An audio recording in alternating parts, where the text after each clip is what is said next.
Fine, okay, hopefully James will be quiet for the rest of the morning. Unfortunately my spaniels are very much a part of our studio, so they're always in the studio. Do tend to make a little bit of noise. What we're going to do today is we're going to create our ghost in the mirror. Now you will have unpacked your kit. We did try as much as possible. Your frames were all double packed with cardboard. Unfortunately, so far I've had one report of a frame being broken. Please just email me. I will gladly replace the frames if they got broken. We did do our best, but unfortunately the postal services are not the most gentle people we've ever met. Anyway, back onto more fun things. You'll see all the mirrors are different. All the ghosts are different. They were randomly selected. The idea there was that each person could create something totally unique to them. So already here we've got 3 different ghosts in front of me. I'm going to move our lady ghost as she is. You can give her a good look out of the way for now, and that's just one that's in progress. And I'm going to go back to absolute basics with her. You may have a round frame, you may have a square frame. There are a lot of different frames. There were some quite petite little frames. The petite ones, I didn't send many of them overseas, mainly because of breakages. I'm going to start with our ghost, so let's get our frames out of the way. I like to work on glass. So what I'm going to do is mix up my black acrylic paint. What you're going to need for this part now is a paintbrush, a face cloth or a wet wipe. I'm a great fan of wet wipes, so there's my wet wipe. I'm going to just leave it there so we've got it ready. A little bit of water and your palette knife. I'm going to just put a dot. You really need the tiniest dot of black paint. We're going to water the paint down quite significantly to make a wash out of it. So let's just mix up our paint. I want to dip it in the water, get quite a bit of water on it. Before you start painting your doll, let's just take an old sanding block. I like to just give her a once over, get any sort of rough, you can feel with your fingers if there's anything rough on her, just sand it off. Sometimes the silica sand that we use in the kiln sticks to them, so we just give it a good sort of brush over. Once you're happy that she's smooth and the paint should be able to glide on her nicely, start with your black paint. I'm going to do this fairly slowly. Acrylic paint tends to dry rather quickly, so I work in small sections. I want paint in her crevices, so I want to just put some paint on and then take my cloth and start wiping it off. Now when you wipe it off, you'll see the black stays in all those little marks.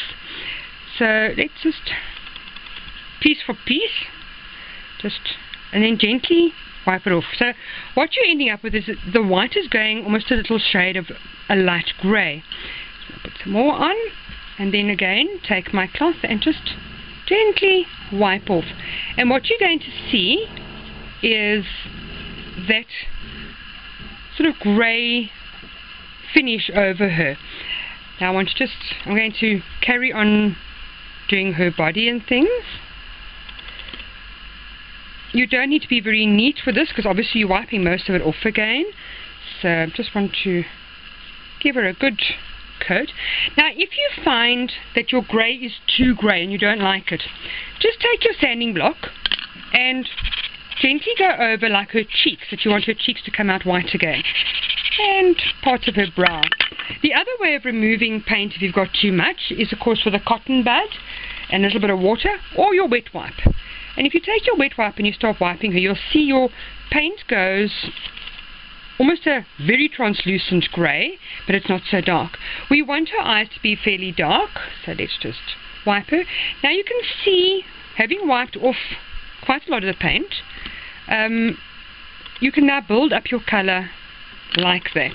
Now bear with me, I like working with my hands, so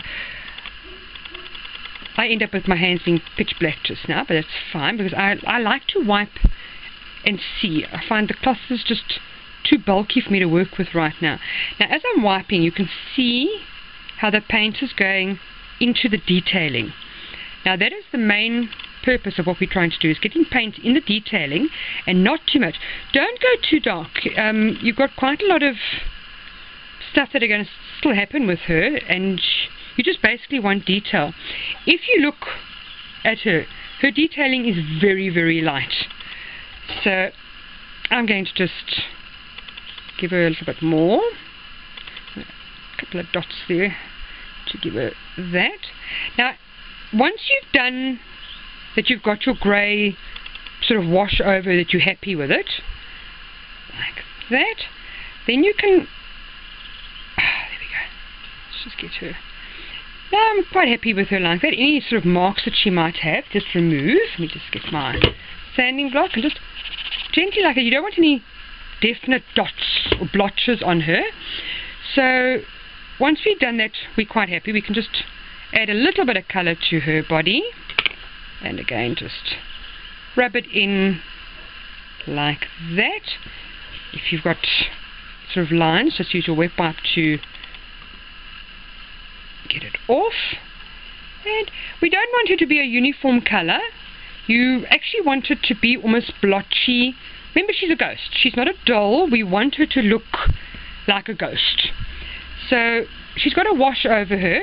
Once you've done that and you're happy with her, you've got your wash over, don't worry about your detailing at this stage, because what people do just now is in fact use the black and put detail in. I'm going to give her first spray. I use an artist fixative spray. Just give her a, move the paint out of the way, just once over, and I'm going to leave her to dry for about 5 minutes. Now while that is drying, let's have a look at our frame. The easiest way to work with your frame came with a piece of cardboard. Great thing to work on top of. Put your frame down and have a look at it. You can again use your sanding block. Just take off any rough edges. We don't make the frames, they are made in another studio for us. So they are done in resin, cast in resin. So just take off any sort of sharp pieces, odd pieces that might be overflow from their molds. Just do a little bit inside, and once you're happy, put it down on your piece of cardboard. It's going to be easier to paint this on the cardboard than it is going to be to paint it on your work surface. Now the best way to do your mirror frame is, before you use your gold or your silver or your metallic color, give it a base color. I'm going to use orange because I in fact want to use a bronze over it.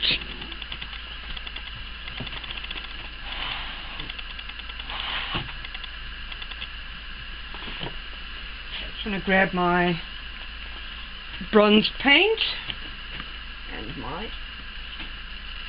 orange paint. There we go. Right, got my orange.